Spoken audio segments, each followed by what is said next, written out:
Hey hello friends, welcome to developer HubX channel. நான் உங்கள் VK. இன்னைக்கு என்ன டாபிக் பார்க்க போகிறோன்னா ஏபிஐ பற்றி பார்க்க போகிறோம். API is the backbone of modern software டெவலப்மெண்ட்னு சொல்கிறாங்க. ஸோ அப்படின்னா ஏபிஐனா என்ன? ஏபிஐ எதுக்காக ரியல் வேர்ல்டில் நம்ம யூஸ் பண்ணுறோம்? ஏபிஐ எப்படியெல்லாம் ஒர்க் ஆகுது? அதுக்கு நம்ம ரியல் லைஃப்பில் இருக்கிற ஒரு செனாரியோவை எடுத்து இந்த எக்ஸாம்பிளாக பார்க்க போகிறோம்.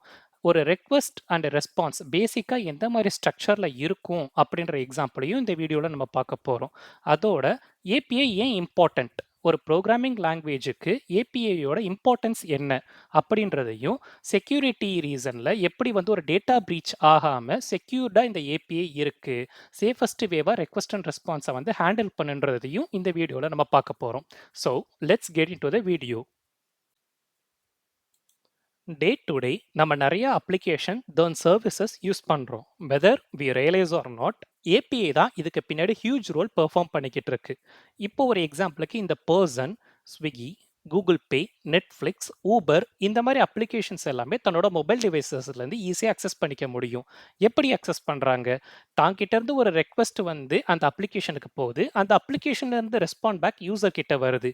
ஸோ எய்தர்வே கம்யூனிகேஷன் இருக்கிறதுனால தான் அப்ளிகேஷன்ஸ் எல்லாமே ஈஸியாக கம்யூனிகேட் பண்ண முடியுது, ஃபீஸிபிளாகவும் இருக்குது. ஃபார் எக்ஸாம்பிள் நம்ம ஊபர் எடுத்துக்கலாம். இந்த யூசர் கிட்ட இருந்து ஒரு ரெக்வெஸ்ட் போகுது. நான் இந்த பிளேஸில் இருக்கேன், எனக்கு இந்த பிளேஸில் இருந்து ஒரு பி பிளேஸுக்கு எனக்கு ஒரு கேப் புக் பண்ணணும், அதுக்கு அவைலபிள் இருக்கான்ற மாதிரி ரெக்வெஸ்ட் அப்ளிகேஷனுக்கு தராங்க. அப்ளிகேஷன் தன்னோட சர்வர் அக்சஸ் பண்ணி நியர்பை டிரைவர் யார், ஷார்ட்டஸ்ட் டிஸ்டன்ஸ் என்ன, ஸோ தட் இத்தனை மணிக்குள்ள உங்களுக்கு டிரைவர் வந்துருவாங்க அப்படின்ற ஒரு ரெஸ்பான்ஸ் பேக்கை யூசர் கிட்ட கொடுக்குது.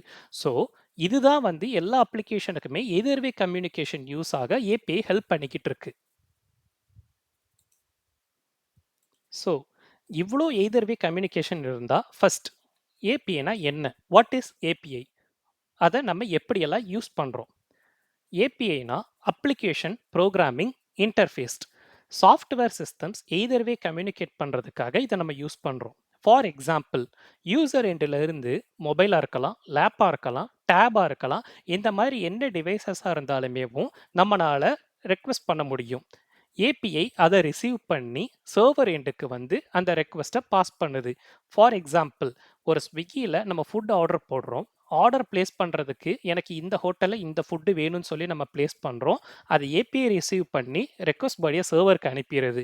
இப்போது அந்த ஹோட்டலில் அந்த ஃபுட் அவைலபிளாக இருந்தால் எவ்வளோ நேரத்தில் டெலிவரி ஆகும் யூசருக்குன்ற ரெஸ்பான்ஸை நமக்கு ஏபிஐக்கு ரிட்டர்ன் பண்ணுது. ஏபிஐ நம்ம கிட்ட ஆன்சர் கொடுக்குது. ஸோ இது எய்தர்வே கம்யூனிகேட் பண்ணுது. எதர் பாசிட்டிவ் ஆர் நெகட்டிவ் சினாரியோ ரெண்டு ரெஸ்பான்ஸையுமே இந்த ஏபிஐ யூசர் ரெண்டுக்கு கொடுத்துரும். ஸோ இதுதான் ஒரு பேசிக் ஸ்ட்ரக்சர். ஒரு ஏபிஐ எப்படிலாம் ரியாக்ட் ஆகுது, ஏபிஐனா என்ன அப்படின்ற ஆன்சருக்கு. இப்போ ஒரு எக்ஸாம்பிளுக்கு நம்ம யூசரா ரியல் டைம்லேயும் நம்ம நிறைய அப்ளிகேஷன்ஸ் யூஸ் பண்ணுறோம். API works in real life. User எண்டிலிருந்து நிறைய அப்ளிகேஷன்ஸ் எந்த டிவைஸாக வேணால் இருக்கலாம். ஆல்ரெடி சொன்ன மாதிரி either mobile or lap or டேபாக இருக்கலாம். அதை வச்சு நம்ம ஒரு ஃபுட் ஆர்டர் பண்ணுறதுக்கும் சரி, ஒரு Facebook R Instagram R YouTube எதுனாலுமே நம்ம லாகின் பண்ணவும் யூஸ் ஆகுது. வெதர் தெரிஞ்சுக்கிறதுக்காக யூஸ் பண்ணுறோம், ஒரு கேப் புக் பண்ணுறதுக்காக யூஸ் பண்ணுறோம். இந்த மாதிரி ரியல் லைஃப்பில் டெய்லி நம்ம ஏபிஐ கூட ட்ராவல் பண்ணிக்கிட்டே தான் இருக்கோம். How API works with real world example. API எப்படி ஒர்க் ஆகுதுன்னு சொல்லிட்டு ஒரு எக்ஸாம்பிள் எடுத்து நம்ம பார்ப்போம். ஒரு பேசிக் எக்ஸாம்பிள், ஒரு யூசர் இந்தியாவில் இருந்துட்டு தன்னோட மொபைல் டிவைஸ் மூலமாக வெதர் என்னன்னு தெரிஞ்சுக்க ட்ரை பண்ணுறாரு. ஸோ இப்படி ட்ரை பண்ணும்போது சேம் பர்சன் சேம் லொக்கேஷனில் இருக்கிறப்ப லோக்கல் ஸ்டோரேஜ் நமக்கு யூஸ்ஃபுல்லாக இருக்கும்.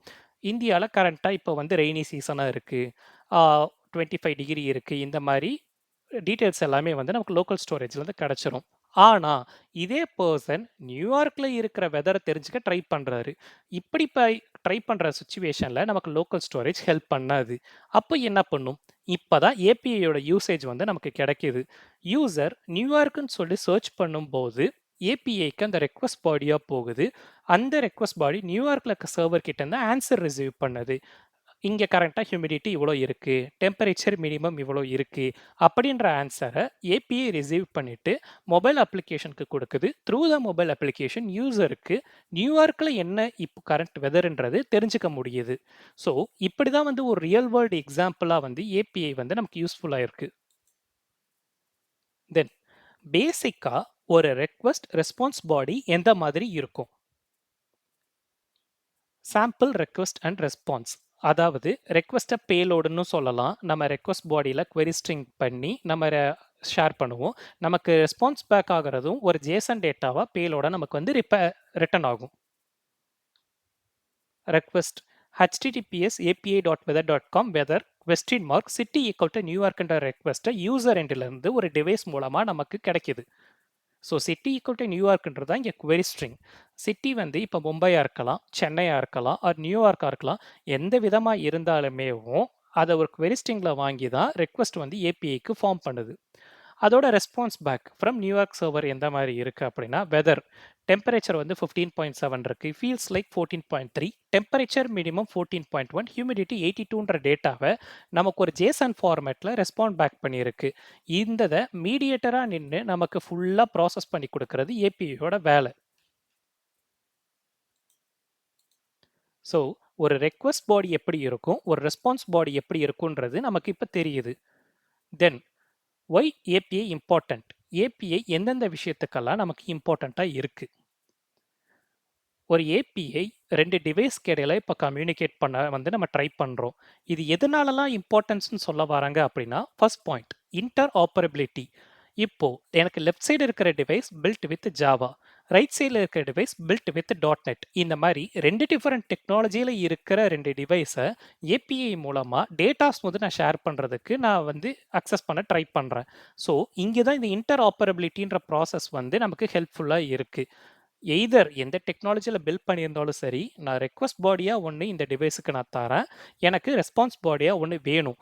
ஸோ ரேதர் தேன் எந்த டெக்னாலஜியாக இருந்தாலுமேவும் இந்த ஏபிஐ நமக்கு ரெக்வஸ்ட் அண்ட் ரெஸ்பான்ஸ் பாடியை வந்து ஈஸியாக அக்சஸ் பண்ணுறதுக்கு, மெயினாக டேட்டாஸ் எல்லாம் ஷேர் பண்ணுறதுக்கு யூஸ்ஃபுல்லாக இருக்குது.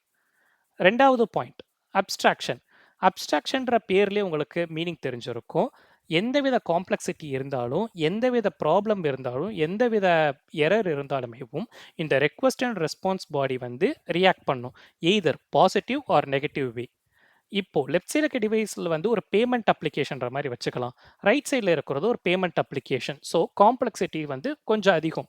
So build with Java and build with .NETல 2 டிஃப்ரெண்ட் டெக்னாலஜியில் இருக்கிறத இன்டர் ஆப்பரபிலிட்டி மூலமாக நம்ம அக்சஸ் பண்ணிட்டோம்.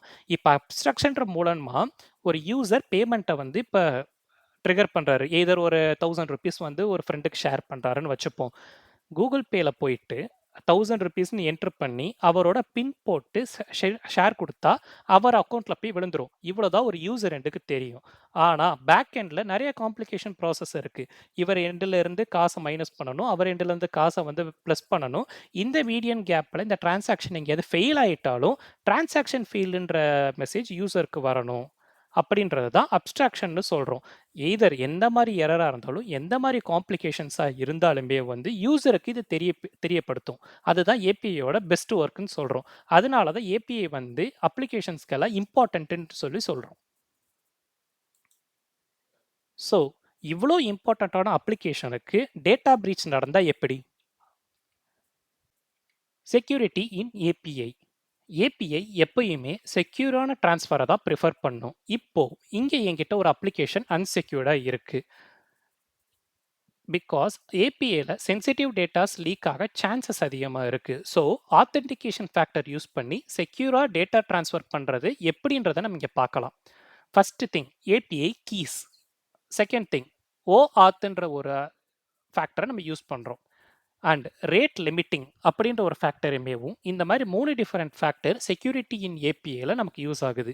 ஸோ ஏபிஐ கீஸ் அப்படின்னு unique key use to authenticate user.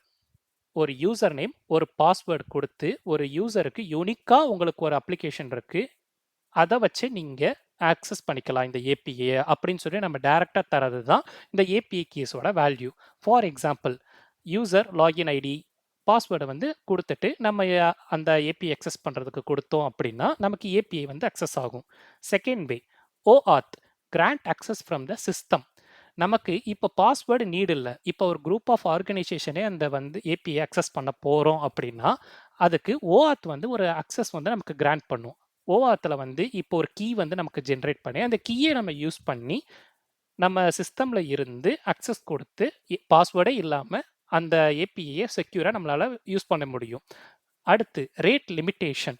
இப்போ ஒரு அப்ளிகேஷன்ஸ்க்கு இவ்வளோதான் எனக்கு டிராஃபிக்கிங் இருக்குது, இவ்வளோ தான் ஒரு பர்சன் சக்ஸஸ் பண்ண முடியும், இல்லை இவ்வளோ தான் எனக்கு லிமிட்டும் இருக்குது, இவ்வளோ டைம் தான் லிமிட் இருக்குது. இந்த மாதிரி லிமிட்டேஷன்ஸ் எல்லாமே வந்து ஒரு ஏபிஐ வச்சு நம்ம யூஸ் பண்ணிக்க முடியும்.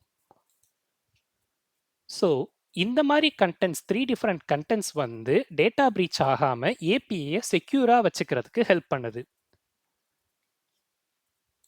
தென் அப்ளிகேஷன் ப்ரோக்ராமிங் இன்டர்ஃபேஸோட கன்க்ளூஷன் என்ன? இந்த வீடியோட நான் ஸ்டார்டிங்கில் சொன்ன மாதிரி தான் backbone of modern software development. இத்தனை வகையான டெக்னிக்ஸ் நமக்கு இருக்கிறதுனாலையும் ஒரு டேட்டா பிரீச் ஆகாமல் சேஃப்டியாக இருக்கிறதுனாலையும் டே டு டே லைஃப் நமக்கு இவ்வளோ இம்பார்ட்டண்ட்டாக இருக்கிறதுனாலையும் தான் இதை வந்து நம்ம பேக் போனுன்னு சொல்கிறோம். ஸோ நெக்ஸ்ட் வீடியோவில் இதை விட ஒரு புது டாப்பிக்கோட நான் உங்களை மீட் பண்ணுறேன். ஸோ இந்த வீடியோவுக்கு ஒரு லைக்கை தட்டி விட்டுட்டு சப்ஸ்கிரைப் பண்ணிவிடுங்க.